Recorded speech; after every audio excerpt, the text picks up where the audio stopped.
What if there's a place the ocean tries to forget? Not a legend or a sailor's tale, but a real physical island that doesn't belong in this world. A place that drifts through time and memory, reappearing not on maps but in the minds of those it chooses. Every 50 years, like a scar breaking open again, it rises from the sea, shrouded in mist, humming with something that feels almost alive. No warning, no explanation, just silence. And then stories, vanishing people, lost vessels, whispers that the island doesn't want to be found. It wants to be remembered. They call it Blackwater Isle, but locals say it has no name, because names give power, and this place already has too much. The first sighting was recorded in 1579. A Spanish merchant vessel, La Santa Gracia, drifted off course during a violent storm near the North Atlantic. The captain logged the appearance of a crescent-shaped landmass, rising where none had existed before.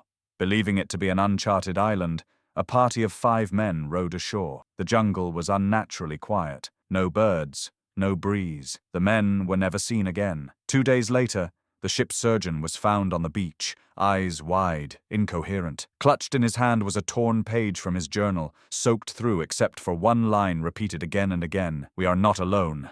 Over the centuries, the pattern continued. In 1702, 2 French warships vanished near the same coordinates. In 1840, a whaler reported a new island that disappeared within hours. In 1929, a British submersible dispatched near Iceland radioed a cryptic final message: "The island thinks it remembers us." Then, static. Official records blamed technical failure, but a few surviving researchers knew better, and they kept the coordinates hidden. In 1975, Dr. Lena Welles, a marine anthropologist with a ruined career and a growing obsession, decided to investigate. Using classified logs and the whispers of retired sailors, he gathered a private expedition and set sail for the suspected reappearance zone. For 3 days, they sailed through heavy fog. On the 4th, all contact was lost. A week later, a rescue buoy was found drifting hundreds of miles off course. Inside were 2 things: a blood-stained compass and a tooth, not human. Wells was declared dead, but his legacy didn't die. His daughter, Lena Welles, only 4 years old at the time, spent her life haunted by the mystery. She grew up surrounded by her father's maps, journals, and old recordings. As the world dismissed Adrian as a delusional myth chaser, Lena quietly followed his trail. By her 30s, she had become a respected documentary filmmaker, specializing in unsolved phenomena. Her channel had millions of followers, but none of her work prepared her for what came next. In 2025, the impossible happened again. A NOAA weather satellite malfunctioned for precisely 6 seconds. In those 6 seconds, an uncharted landmass appeared in a fog-covered patch of ocean, shaped exactly like a crescent moon. Lena recognized it immediately: Blackwater Isle.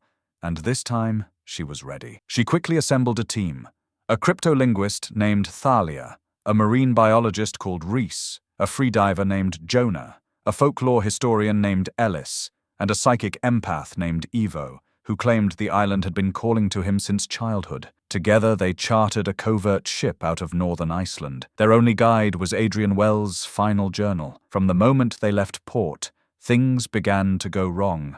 Birds circled the ship, then disappeared. Temperatures dropped sharply. Electronics flickered. On the 3rd night, just past 3 a.m., Lena woke to find the sea dead calm.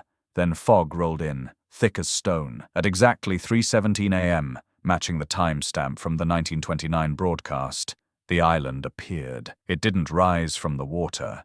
It simply was. Blackwater Isle stretched before them, black sands glistening like oil, cliffs lined with jagged trees that bled silver sap. It wasn't land.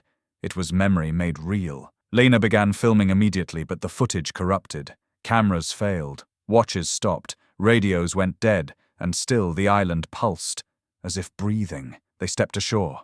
The sand moved under their feet, alive with a hum they could feel in their bones. Jonah said he heard whispers. Reese found salt water frozen mid-wave, defying physics. Thalia collapsed after seeing her own childhood home reflected in a pool of water, miles from where it should be. Lena clutched her father's journal, heart pounding. The deeper they went, the more the island revealed. They weren't just visitors. They were trespassers. And Blackwater was awake. The deeper they ventured into Blackwater Isle, the more the world they knew unraveled. Their GPS screens went dark. compass needles spun in frantic circles.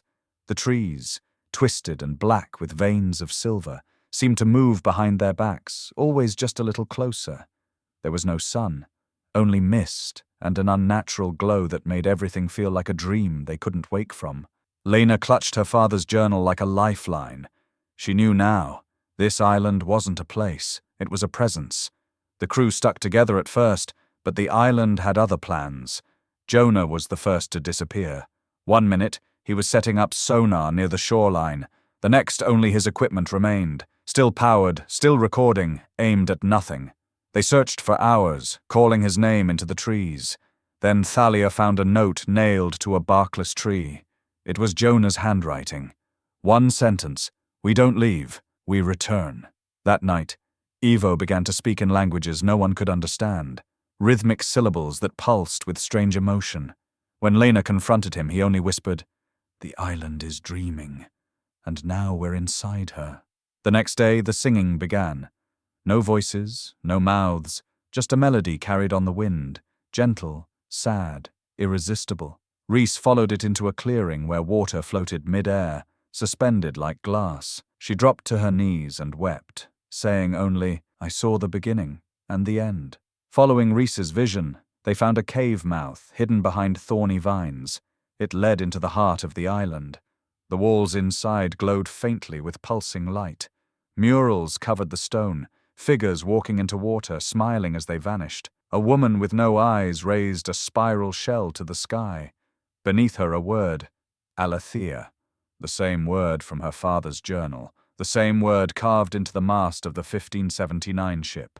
Deeper still, they found a stone chamber. Inside, the remnants of a lost expedition. Old tents, mouldy books, a cracked compass. Then Lena saw it, her father's locket, and beside it, a camera, his. She inserted the tape with trembling hands.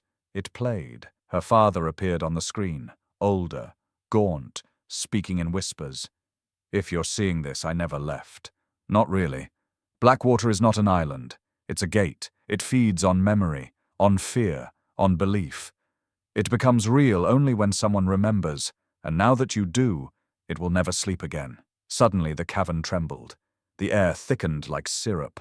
The walls pulsed. A stone door creaked open behind the altar, revealing a pool of silver water, still glowing, humming with something ancient.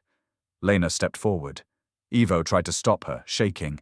"She chose you! Don't answer her call!"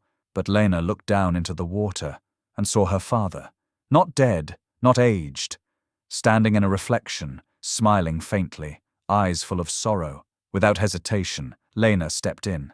The water accepted her like breath. She vanished. 3 days later, a rescue signal was received off the coast of Iceland. A raft, floating alone. Only Ivo remained. Barely conscious, skin pale, eyes wide. He whispered one thing over and over. "She's part of it now." Lena's body was never found. But a week later, her cloud account updated, one final video uploaded automatically. It showed a dark shoreline. A woman stood in the mist, her back to the camera, holding a spiral shell to the sea. She turned, just slightly, enough to see that she had no eyes. Then static. Governments denied everything. Satellite footage was scrubbed. The coordinates were sealed. But sailors still whisper about a place that rises every 50 years. An island that doesn't exist on any map. An island that doesn't stay, but remembers. And they say 2075 is coming. This time maybe it won't go back.